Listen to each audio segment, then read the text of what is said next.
This is You Can Raise Great Kids. Isn't it time to have the relationship you've always wanted with your kids? One where you don't feel so emotionally out of control, and where you don't lie awake at night worrying about drugs, alcohol, and more. On this show, you'll learn how to shed your frustration and confusion and instead guide your kids and teens safely through the challenges of growing up with calm compassion instead of conflict. Let's get started and raise great kids. Episode 12. Hi, welcome back to You Can Raise Great Kids. Let me ask you a question. Do you have an especially challenging, perhaps even defiant child in your home who's kind of ruining everything for everybody else at home? Well, today we're going to talk about how you and your spouse can be on the same page so that you can have togetherness in figuring out how to handle this especially challenging and maybe even defiant child. So there are a couple of things to keep in mind. The most important thing is you never want to argue in front of your child. That gives him the power. Then he's in control of the situation. So what you want to do is if you're suddenly confronted with a child who's being defiant or who's not following through on things or who has terribly upset you, the first thing to do is to calm yourself down. We talk about this in some of our other podcasts, so you can go check those out as well. But take a deep breath. Take several deep breaths. Get some oxygen circulating throughout your body and up to your brain so that you're not letting that amygdala, the fight or flight part of your brain kick in. You want to be able to engage the thinking, rational neocortex part of your brain, okay? And one of the best ways to do that is to take some deep breaths. Maybe even give yourself a timeout. Go for a walk around the house or around the block. Calm yourself down. Don't automatically jump at your kid because that gives him the power and you have lost any sense of being the adult in the room. So don't do that and don't argue in front of your child. Very often parents will be in a situation where one is very, very upset and the other parent is kind of protecting the child and making excuses for him or her. It could be a her as well. And the parents just don't see the same thing. They don't see the same result, and they're not listening to each other. And by just arguing about it, especially in front of your child, you're losing the ability to make any change. So that's the first thing. And the second thing, calm yourself down and by whatever means necessary, and then don't argue in front of your child. The second thing is pull yourselves away when both you parents have calmed yourselves down. Go talk somewhere. Get rid of any distractions that may be around in the room and just decide that, okay, we're going to talk about this and we're going to find some common ground. We're going to find what our common interest is, whatever that may be. It may be just that you want your child to take responsibility for whatever it is he's done that's caused so much harm in your family. Or it may be that he needs to make reparations for something that you feel has been really wrong. He's broken some of your non-negotiable rules, and we've talked about that in other episodes as well. So really think about, come together, one piece of common interest, one area of common ground that you two as parents can find together. So because you got to remember two things. First of all, if your kid's 16, he or she is just going to be gone in a few years. It's not going to be very long. If he's only 12 or 13, again, it's not going to be very long before your kid is gone.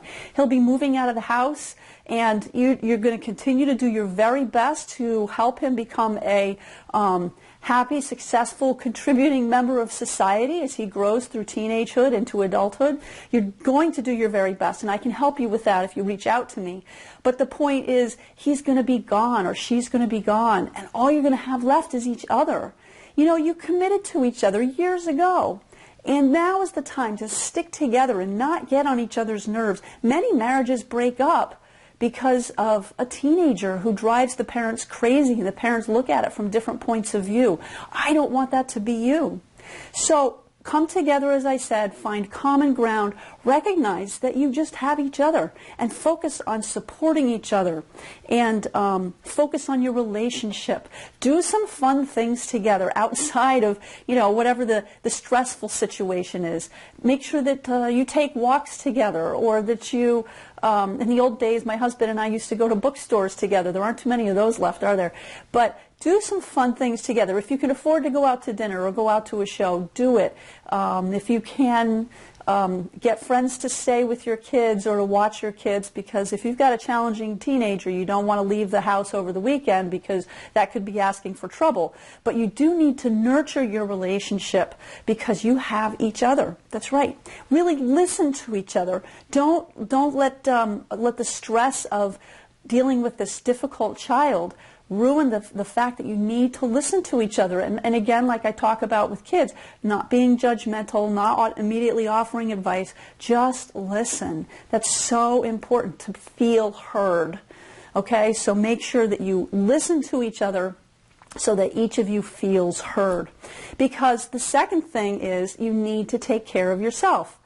And make sure that you get enough of the good nutrition, enough exercise, and enough of sleeping. So those are the ways that you can take care of yourself. So make sure that you spend some emotional and spiritual time for yourself, however it is you do that, whether you join a religious group, or if you spend time in meditation or mindfulness. This is another way that you can reduce the stress in your life, which comes from dealing with a challenging and difficult child. So the two real important things are nurture your relationship because you have each other, and secondly, make sure that you nurture yourself. These are really, really important things. And I would like to encourage you to check out one of my previous episodes on reducing conflicts or minimizing conflicts with your teenager, and see if you can start to institute some of those activities into your daily life. And over time, it's not going to happen overnight. It won't even happen in a week, or even probably 2 weeks.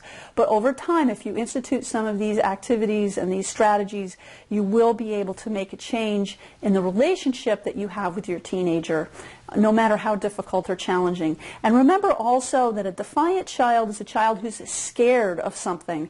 All of our emotions come from two things, either love or fear.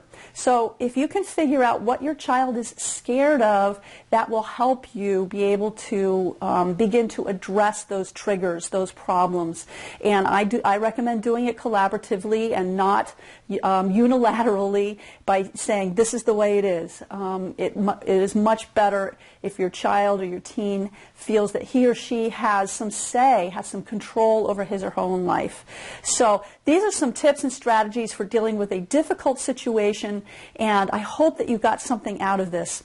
If you did, please share with your family and friends and on social media. And I encourage you to subscribe to You Can Raise Great Kids on iTunes. And I would love to hear from you. Let me know how these things work for you. And if you need help, reach out. Go to my website at youcanraisegreatkids.com, and I'll be there to help you. So thank you very much. We'll see you next time. Today's podcast is brought to you by Audible.com. Get a free audiobook download at www.audibletrial.com/greatkids. Over 85,000 titles to choose from for your iPod or MP3 player. Thanks for tuning in to today's show, where you get the best strategies and tips for how to raise great kids with calm compassion instead of with conflict. If you would like a strategy session to figure out how to bridge the gap between where your family is and where you want to go, sign up at youcanraisegreatkids.com/workshop. We'll see you next time.